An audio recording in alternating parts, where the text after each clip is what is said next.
আলহামদুলিল্লাহ, আলহামদুলিল্লাহ, আলহামদুলিল্লাহ। আজকে আমার মুরগির বাচ্চাগুলোকে ভ্যাকসিন করিয়ে ফেললাম, আলহামদুলিল্লাহ। তো গাইস, আসসালামু আলাইকুম ওয়া রাহমাতুল্লাহি ওয়া বারাকাতুহু। দেশ ও বিদেশ থেকে যারা আমার ভিডিওটি দেখছেন তাদেরকে জানাই স্বাগতম। তো গাইস, আজকে আপনাদের জন্য খুবই গুরুত্বপূর্ণ একটা ভিডিও নিয়ে আসলাম। যে ভিডিওটা না দেখলেই নয়, যে ভিডিওটা দেখলে আপনাদের খুবই উপকার হবে গাইস। আমি আপনাদেরকে কথা দিলাম। তো গাইস, আজকে আমার মুরগিগুলোকে ভ্যাকসিন করাবো। তো আপনারা জানেন যে শীতকালে মুরগি পালন করা অনেক কষ্টকর। তো আমরা সবাই জানি শীতকালে প্রায় দেখবেন আপনারা যে শীতকালে অনেকে মুরগি পালন করা খুবই ছেড়ে দেয়, প্রায় 2 মাস পালন করে না, তারপরে শীত একটু কমলে তারপরে মুরগি পালন করে। কেন এই মাস আমরা কি করব, বসে থাকবো? না, আমাদের মুরগি পালন করতেই হবে, আমরা যেটা কর্ম এটা। তো মুরগি পালন করলে একটা মুরগি মরবে না ইনশাল্লাহ। আমি যে পদ্ধতিতে আমার মুরগিগুলোকে পালন করি সম্পূর্ণ আজকে আপনাদেরকে দেখাবো এবং কি বলবো। তো গাইস, মুরগিকে প্রথম প্রায় আপনাদেরকে যে মুরগিকে ভ্যাকসিন করাতে হবে, গাম্বুরা ভ্যাকসিন বা রানী ক্ষেত্রে ভ্যাকসিন করাতে হবে, কারণ শীতকালে যদি মুরগি ভ্যাকসিন না করাইতে কখনো মুরগি সুস্থ থাকবে না। যত ধরনের ওষুধ দেন না কেন মুরগি অসুস্থ হবেই। তো তার জন্য আমি মুরগি বাচ্চাকে আজকে ভ্যাকসিন করাবো। তো মুরগির বাচ্চাকে ভ্যাকসিন করাতে হলে যে কি করাতে হবে এবং কিভাবে করাতে হবে, কিভাবে ভ্যাকসিনটা দিলে সবচেয়ে বেশি ভালো হয়। শুধু ভ্যাকসিন করাতে হলেও হবে না, ভ্যাকসিনটা করালে কিভাবে করাতে হবে এটাও বুঝতে হবে। তো না বুঝে তো ভ্যাকসিন করার লাভ নেই গাইস। তো আমি যেভাবে ভ্যাকসিন করাবো সেটাই আজকে আপনাদেরকে দেখাবো এবং কি বলবো। তো গাইস, প্রথমে দেখতে পারেন আমি একটা শিশি নিলাম এবং ইগনিশন নিলাম, একটা বাটি নিলাম এবং মগটা নিলাম। মগের মধ্যে কিছু পানি আছে। তো গাইস, মগ পাত্রের মধ্যে পানি ফুটাতে হবে, ভালো করে গরম করতে হবে। গরম করে নেওয়ার পরে পানিটা একটা মগের মধ্যে নিবেন। মগটার মধ্যে নেওয়ার পরে বা যে কোনো একটা জায়গার মধ্যে নিবেন। নেওয়ার পরে পরে মুরগি পানিটা যখন ঠান্ডা করবেন, অনেক প্রায় প্রচুর ঠান্ডা করবেন, পানিটা ভালো করে ফুটাই নিবেন। এই কাজটা ভালো করে করে নেবেন যে পানিটা ভালো করে ফুটবে।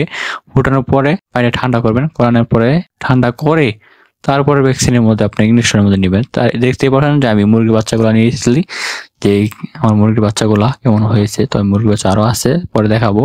তারপরে আমি মগের থেকে আমার যে যে আপনারা দেখতে পারছেন। তো গাইস, ভালো পানিটাকে ফুটাতে হবে এবং কি পানিটাকে যে ইগনিশন এটার মধ্যে পানি নেবেন। এতটুকু পানি নেওয়ার পরে যে ভ্যাকসিনটা আমি নিয়েছি এটার মধ্যে আপনি দিবেন। তো গাইস, আমি এটা আপনাকে দেখাবো। তো আমি ভ্যাকসিনটা কত কষ্ট করে এনেছি সেটাও আজকে আপনাদের ছোট একটা গল্প বলবো। যে আমাদের সরকারি হসপিটাল, তো এখানে গিয়েছিলাম ভ্যাকসিনের জন্য। তারা আমাকে ভ্যাকসিন দেয় নাই, বলে যে নাই। তারপরে কষ্ট লাগলো যে চলে আসলাম। তো আগে যে দেশ ছিল এখন এই দেশই ছিল, এখনো এই দেশটাই। ভাবছি এই দেশটা একটু ভালো হবে, তবে চোর বাটপারের বড়া দেশটাতে, বুঝছেন। চাকরি করে মানুষ, ভাবছি যে মানুষ একটু ভালো হয়েছে। তো ভ্যাকসিন গুলা আমাদের জন্য আনা হয়, তারা বাইরে বিক্রি করে ফেলে অনেকেই। তো কি বলবো আর, গিয়েছিলাম ভ্যাকসিনের জন্য, না করে দিল। তো বাইরে থেকে আমি ভ্যাকসিন নিলাম। নেওয়ার পরে 30 টাকা ভ্যাকসিন নিলাম, 30 টাকা করে ভ্যাকসিন নেওয়া হয় হসপিটাল থেকে। বাইরে থেকে নিলাম 300 টাকা দিয়া। ভ্যাকসিনটার মধ্যে কি লেখা? সরকারি ভ্যাকসিন, ঠিক আছে। তো বাইরে থেকে এটা কিভাবে পাবো? এটা তো বাইরে থেকে পাওয়ার কথা না, এটা তো সরকারি হসপিটাল থাকার কথা। এটা বাইরে থেকে পাইছি আমি, 300 টাকা নিতে হয়েছে। তো ব্যাস এটাই, যে মানুষ ভালো হবে না, যতই দেশটাইও হোক না কেন, দেশ কখনো ওই মানুষগুলা ভালো হয় নাই। যাই হোক, যেটা হয়েছে 300 টাকা গেলে গেছে। তাও ভ্যাকসিন না করালে মুরগি কখনো সুস্থ থাকবে না। তারপরে ভ্যাকসিনটা নিয়ে আসলাম। তো ভ্যাকসিন করার পরে আমি ভ্যাকসিনটা যেভাবে নিলাম, প্রথমে বাটির মধ্যে পানি নিলাম। পানিটার মধ্যে নিয়ে তারপরে আপনি যে সিরিজটার মধ্যে আমি 105 মিলি পানির পরিমাণ নিলাম। নেওয়ার পরে দেখতে পাচ্ছেন, পানি নেওয়ার পরে আপনার যে শিশিটা এটার ভিতরে আপনি ভরে দিবেন। এই ভ্যাকসিনের যে ট্যাবলেটটা এটার ভিতরে ভরে দিবেন। ভরে দেওয়ার পরে সাথে সাথে এটা মিক্স হয়ে যাবে। আপনার মিক্স করতে হবে না, দেওয়ার সাথে সাথে মিক্স হয়ে যাবে, গলে যাবে। তারপরে কি করবেন, একটু নাড়া দিবেন। নাড়া দিয়া তারপরে আপনি ইগনিশনের মধ্যে যে সিরিজটা এটার মধ্যে নিবেন। নেওয়ার পরে 5 মিলি দেখবেন যে সিরিজের মধ্যে লেখা আছে 5 মিলি, 3 মিলি বা যতটুকু থাকে এতটুকু মিলি লেখা থাকে। তো 5 মিলি পানির সাথে এটা মিক্স থাকবে। তো শুধু এটা আপনার 100 মুরগির বাচ্চার জন্য, মনে রাখবেন 100 মুরগির বাচ্চার জন্য এটা 100 মুরগিকে দিতে পারবেন। তো আমি মুরগির বাচ্চাগুলো আপনি নেওয়ার পরে, মুরগির বাচ্চাটা নেওয়ার পরে আপনি প্রতি মুরগিকে 1 ফুটা করে 1 চোখে দিবেন। বাম চোখ বা ডান চোখ, 1 চোখে করে 1 ফুটা, মনে রাখবেন গাইস, 1 ফুটা 1 চোখে দিতে হবে, ঠিক আছে। আবার 2 চোখে দিয়ে ফেলেন না, তো সমস্যা। শুধুমাত্র 1 চোখে 1 ফুটা দিতে হবে। তো গাইস, আমি আপনাদেরকে দিয়ে দেখাবো যে কিভাবে দিতে হয়। দেখতে পাচ্ছেন আমার মুরগি বাচ্চাগুলোকে আমি ধরতেছি, ধরে নিয়ে তারপর সাবধানে দিয়ে দিবেন। আমি ইগনিশন দিয়ে দিই, অনেকে ড্রপ দিয়ে দিতে পারবেন, যে ড্রপ নিলে ড্রপের মধ্যে নিয়ে 1 ফুট দিতে অনেক সহজ হয়। তো আমি ইগনিশনের মধ্যে দিয়ে আমার একটি আমি প্রায় দিই, যার জন্য আমার একটা অভিজ্ঞ হয়ে গেছে, আমার ড্রপ নিতে হয় না। তো ইগনিশন দিয়ে দিলেও কি আপনার সাবধানের মধ্যে দিতে হবে, কারণ মুরগির বাচ্চাগুলো অনেক নাড়াচাড়া করে, তাহলে যে চোখে লাগতে পারে যে এটার মধ্যে একটা সুই থাকে, সুইটা যদি লেগে যায় তাহলে অনেক সমস্যা হবে।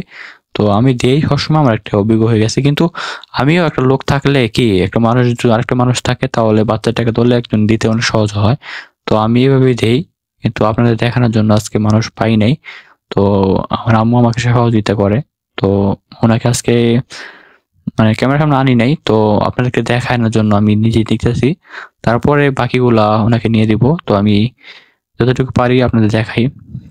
তো গাইস, মুরগির শীষটা নেওয়ার পরে যে প্রতিটা মুরগি ধরার পরে বাম চোখে বা ডান চোখে 1 ফোঁটা করে দিবেন। আমি দেখতে পাচ্ছেন আমি এক করে দিচ্ছি। তো খুবই সহজ গাইস, এটা দিতে হবে। তো পানিটা ভালো করে মনে রাখবেন, পানিটাকে ভালো করে ফুটাই নিতে হবে। যদি পানিটা না ফুটানো হয়, ঠান্ডা পানি দেন, তাহলে অনেক ক্ষতিগ্রস্ত হতে পারে। তো গাইস, আমি এইভাবেই মুরগিকে ভালো করে ভ্যাকসিন করাতে হবে, কারণ মুরগি যদি ভ্যাকসিন না করানো হয় তাহলে গাইস মুরগি কখনো সুস্থ থাকবে না।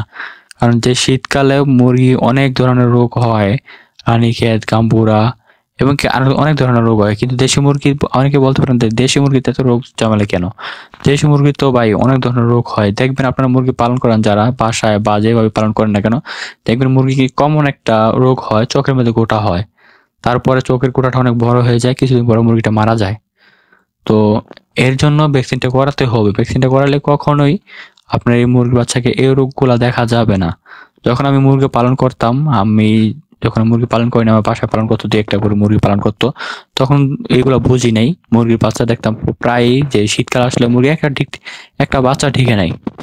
তো দেখতাম মুরগির বাচ্চার চোখের গোটা হয়তো কিছুদিন পরে মারা যেত এক করে। তো এখন ইনশাল্লাহ আমার বাসায় যাগুলা পালে, যে আমরা ছেলে পালন করি যেগুলা, তো এইগুলো কোনো ক্ষতি হয় না, বা আমি যেগুলো পালি ওইগুলো কোনো ক্ষতি হয় না। মুরগির বাচ্চা একটা ইনশাল্লাহ ক্ষতি হবে না। আপনার মুরগিগুলো সম্পূর্ণ সুস্থ থাকবে। আপনি যেই নিয়মে বললাম, আপনারা এই নিয়মে যে মুরগি ভ্যাকসিন করাতে পারেন, ইনশাল্লাহ আপনাদের মুরগি একটা নষ্ট হবে না।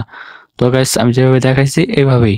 তো guys, আজকের ভিডিও এতটুকুই। আল্লাহ হাফেজ, ভালো থাকবেন। যদি ভিডিওটি ভালো লেগে থাকে তাহলে আমার চ্যানেলটি প্লিজ সাবস্ক্রাইব করে দিবেন, যেন পরবর্তী ভিডিও আপনারা পেয়ে যান সবার আগে। ঠিক আছে? আর যদি কিছু জানার থাকে আমাকে কমেন্টে বলবেন।